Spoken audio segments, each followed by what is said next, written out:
But reinvention isn't easy. You know, there are plenty of people that I've worked with that have been through a cycle where they're leading a company or a team and they just want to pronounce a reinvention. Like, oh, here it is. I'm coming in and I read this new book and I went to this conference and I'm hyped and now it's just going to be new and different. It doesn't work that way. I sensed for my own self and SightShift some reinvention happening last year. And I wanted to get it all organized and finished over the holidays. And I didn't get an insight that I needed until this past Sunday. I was like, oh, dang it. It doesn't always cooperate on our timetable.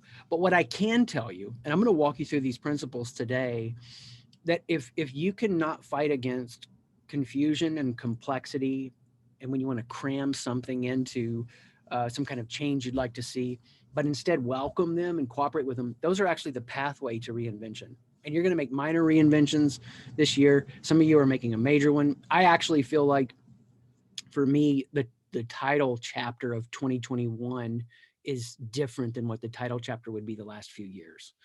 And so I'm turning the page on that. And I want to help you understand how to do that and have fun with it. So if you got the notes, you'll see the blanks. If not, I'll walk through them and you can just capture these.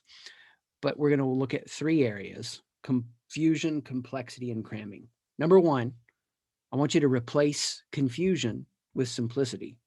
I want you to replace confusion with simplicity.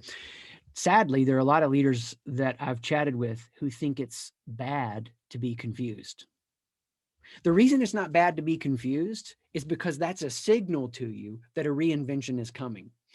When you've got a moment that you feel confused, that's an opportune moment. That's like a new garden to be planted. Oh, I need to do some work here and get to the simplicity. But because it feels confusing, it means I'm in new territory.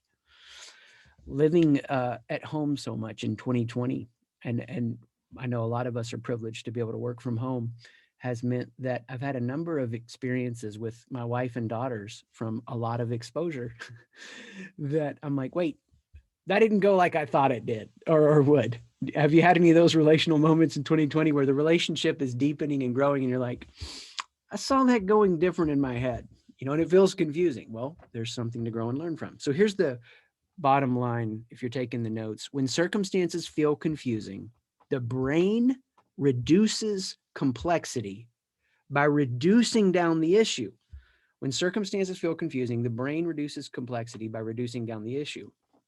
This is why you can see right now people politically like kind of lose their minds on both extremes, because they're trying to fit a complex narrative of human reality into something bite-sized they can understand. Rather than do that, I want you to know the best approach when things feel confusing. Here it is. The best approach is to keep ruminating, to keep stewing, to keep considering, to keep processing. I don't want you to think about it like you're ruminating it to wrestle it down yet. I just want you to think about it more like you're ruminating to hold space for it. The things that are in our lives that cause confusion, when we can hold space for them, the simplicity will emerge. Will it emerge when we want it to? No. Does that mean that I don't dedicate time to think about it? Absolutely not. I've solved one of the biggest problems that I've had for what this reinvention for SightShift has been, sitting in our sunroom this weekend. I was dedicating time. I had a yellow pad of paper, it's like this creative space, and I've got my pen, and it's early in the morning and my brain is feeling, very open to possibilities. I'm ruminating. I'm not trying to just solve it. I'm sitting with it and just stirring around in it. Any of fans of Arrested Development, the TV show? Just curious. It's so funny when Carl Weathers, the actor on there, he's coming from a poverty mindset on the show, and he hasn't had a very successful acting stint. And so he asks about somebody's like ham bone, what they're going to do with it. He's like, you going to use that ham bone? You put that in a bowl, put that in a pot. You got to stew. He's always joking about this idea. You can make that stew. You got to stew with it. You got to cook with it. So we want to aim for simplicity, then complexity, then simplicity. You haven't done your work as a leader. You haven't done your work in marketing. You haven't done your work in leading your team until you've taken the issue that you feel complex or confused on and wrestled it down to something that's bite-sized. So here's some little guidance points for reducing and replacing confusion with simplicity. Does this thought or idea serve me and who I'm becoming? See, what happens when we're confused? We start trying to make reality fit something that it doesn't fit anymore. We're changing. So when I feel confused and I'm kind of stirring around, does this thought or idea serve me or who I'm becoming? You've got a blank right under that on your sheet. It says, I wasn't made for blank. What goes in that blank? I don't know. You tell me. What would you look back at 2020 on, look at 2020 going forward into 2021 and say, I don't want that to be true about my life anymore. You know, I've had numerous moments where I'm like, I was made for more than this. And there's an honesty there, right? I was made for more than, and this isn't people necessarily here today, but being in this toxic environment. I was made for more than not being at the edge of my ability. See, one's negative, one's positive. Both are positive in the sense that they're growth, but some of you are in environments that you have to leave. Some of you are in environments that you've got to get further to the edge of your abilities to grow. And just as a reminder, when you're wrestling things down from simplicity to simplicity, you'll be tempted to grab a hold of a popular idea to ease your mental pain and the mental wrestling. But a reminder here, just because an idea is popular, it doesn't make it true. The reason that innovation happens first with the individual is because groups tend towards consensus. They're going to take the ideas and make it palatable. So it starts with the individual who's actually wrestling with something that doesn't fit in with what's popularly accepted. This doesn't mean it's, disavowing the reality, and this is next in your notes, that life is complex. Reality is complex. I understand that. It only takes one mistake to fail, but a million reasons can contribute to your success. So as you look back on 2020, or as you look forward at 2021 and what you want to accomplish, if I talk to a business owner or a leader who accomplished something significant and I say, what made you successful? They'll list one or two reasons. And usually there's 4 or 5 more. Jim Collins talks about this, the danger of success, that we usually don't know all the contributing factors. But if I ask them why they failed, they can usually, if they're aware and if they've reflected on it, they can usually isolate one or a few reasons of very distinct clarity for why that thing didn't work out like they thought. So reality is complex. There's lots of variables. And I'm not saying that it's easy, but I am saying there's a process. Simplicity to complexity to simplicity. You ruminate. But here's the concern, and this takes us to number 2. We have to be careful how we ruminate. You have to be careful how you cook that stew. You can't just put any old ingredients in that pot, right? What do? Well, this is the second action. We replace complexity with elegance. We replace complexity with elegance. When you wrestle through complexity, you want to find the elegant solution. What's that feeling like when something just works like it's supposed to? You download that new app, you buy that new service, right? And you go, oh, that was satisfying. Or what's the opposite feeling when it doesn't work like it's supposed to? I'm going to have to call customer service about this. I don't know if you saw the thing that's happened right now with the stimulus for a lot of people, but this was like huge this morning. If people had signed up for like an early tax rebate through H&R Block or TurboTax, somehow the IRS sent their stimulus to the wrong place. I mean, for just like a ton of people, it's a big cluster, and it's going to be painful for them. There's not an elegant solution that happened. If there's not an elegant solution, it's because somebody didn't do the hard work. If it were easy to take people through the process we take people through it, figure that shift out, it wouldn't have taken years of perfecting it to the point that I can describe things in an elegant way. And now our certified coaches can do it. Some of you know this story when I showed my wife SightShift for the first time on a piece of paper, and I'm like, Eureka! She's like, I don't get it. And I had worked so hard to make it simple, but it wasn't yet elegant. and I thanked her for her teaching me. When you wrestle through complexity, you want to find the elegant solution. This is in your notes. Elegant solutions aren't complicated and fit or map to our lives with an ease. You know, Urban Meyer, I forget what they are. I work with somebody who just did a video shoot with him, and he was just telling them the three things he tells all his team members over and over and over. You know, and I 4 to forget what they 6, are. A to B plus 2. Dude, Brett, your memory is genius. Got you, man. Dude, do you remember Got you. that on demand from when we talked about it? Yeah. Dang. Okay, so now that you've done that, break down what each the three of them are real quick. And we're going to go just 5 minutes over on the teaching because this is worth it.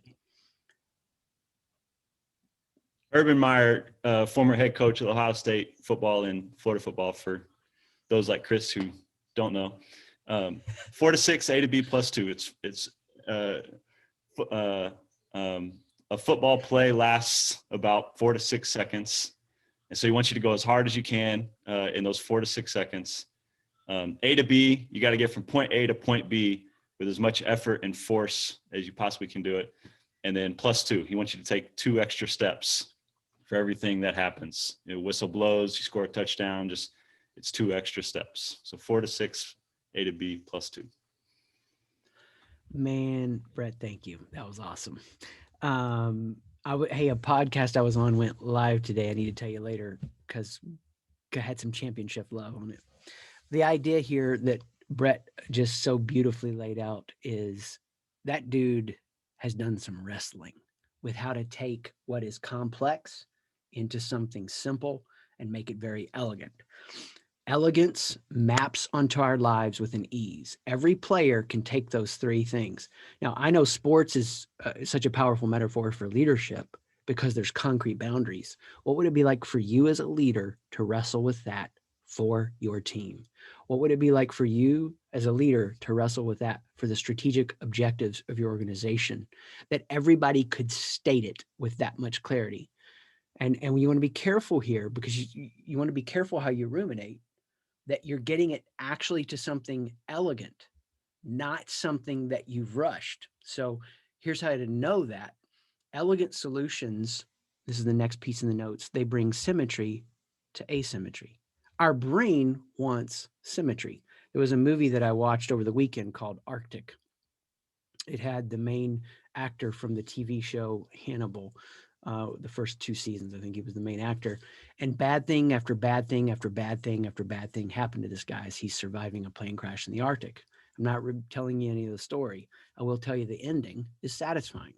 It brings the symmetry to the asymmetry of the story. And what happens, what we're trying to do as leaders is take people to this place that their brain can relax and they can lock in on it and go, this is the way. This is where we're headed. This is what we're doing. So the question you want to ask yourself when you're wrestling with an elegant solution is this: did I gather this through direct experience?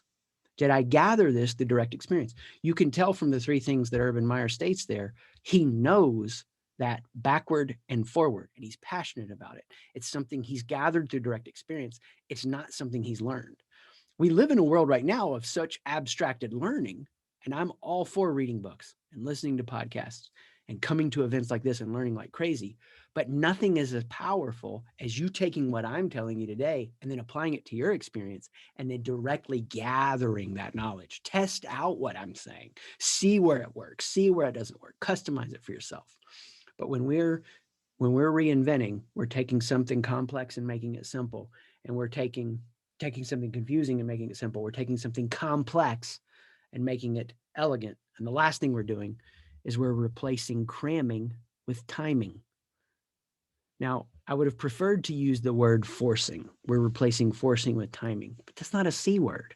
And so I had to violate the very thing I'm teaching you and force it a little bit and make it a C word. So we're replacing confusion with simplicity, complexity with elegance, and cramming, or better said, forcing with timing. Here's the thing. When you are ruminating, what you want to be careful of is getting to that elegant point. And the way to know that you've gotten to that elegant point is that you're not forcing something. When you wrestle through what's confusing and complex, the tendency is to cram or force solutions. Instead, what you want to do, and this is in your notes, is allow insight to emerge. If you're not forcing it and you learn to let the right brain get 1 second ahead of the left brain, the insight can emerge. The two ways I could talk about this. One, practice identity space like crazy. What we teach and figure that shift out. You'll rewire your brain to be 1 second ahead of your left brain. Another way to say it is, and Einstein verified this, tons of scientists have verified this. You do not have breakthroughs, which are what we need when we need a reinvention. You do not have breakthroughs through continual, logical, analytical, rational straining of your left brain. You can ruminate there, but you have to learn to relax that so that that insight can emerge. You stay relaxed with it, you stew over it, you set it all down, you pick it back up later. You'll find lots of different ways to do this. While I was this weekend working on the main thing I wanted to solve, I would work on it a little bit, think about it a little bit, had a video game I'd play on my phone, I'd set it back down, sit there, stare at the sky, look at the windows, you look out the windows, all of these things that are just changing the pattern of attention. This is more than, this is in your notes, this is more than intellectual learning and peak experiences, but instead you're rewiring a new baseline. There is nothing more fun in life than learning to pay attention and hone your intuition and act on it. That's where the leaps occur. That's where the reinventions occur. And any place that you feel confusion or complexity or something you're forcing, that's an opportunity to come up with a better system, an elegant solution, an insight, a breakthrough. And the new baseline is to understand honing your intuition. That's not something that just randomly has to happen. You can get there. It's a new baseline. And you'll get there through practicing identity space and the identity activity, section 6 and 7 of Figure That Shift Out. Because here's the cool part about that. Then you learn the principle of timing. And this is in your notes. The right answer at the wrong time is still the wrong answer. The right answer at the wrong time is still the wrong answer. It's so powerful when you've come to that insight. It's so powerful when you've got that elegance, that simplicity. But if you're forcing it, whether it's the timing of how it shows up in your life, I had a document created for this massive marketing plan in December that we were going to do. And guess what? I didn't have the insight for how the main news that I wanted to deliver would be best delivered. I could have rushed it. I was ready enough for it to be forced, but it wasn't an elegant, simple solution. That showed up this weekend. And as that showed up this weekend, then I could start to go, okay, now, you know, what 2021 looks like, the elegant solution I want to communicate. Boom. If you think that the right answer at any time is still the right answer, you've never raised teenagers. That's the most direct way I know to say that. If you've raised teenagers, then you know. The answer doesn't matter jack if your timing's off, or if you've had a long-term romantic interest or relationship or partner or spouse. These personal relationships are where you can learn this so powerfully. So what do you do when you start to recognize this timing and start to cooperate with it? You start over again. There are some small things you're going to solve in the next quarter. There may be some big things you solve this year. But what I know is if you can start to not fight against the confusion and the complexity and where you're feeling like you're forcing things, just accept it all and go, okay, I'm going to replace that confusion with simplicity, the complexity with elegance, the cramming with timing. You're going to learn how to cooperate with this process of reinvention.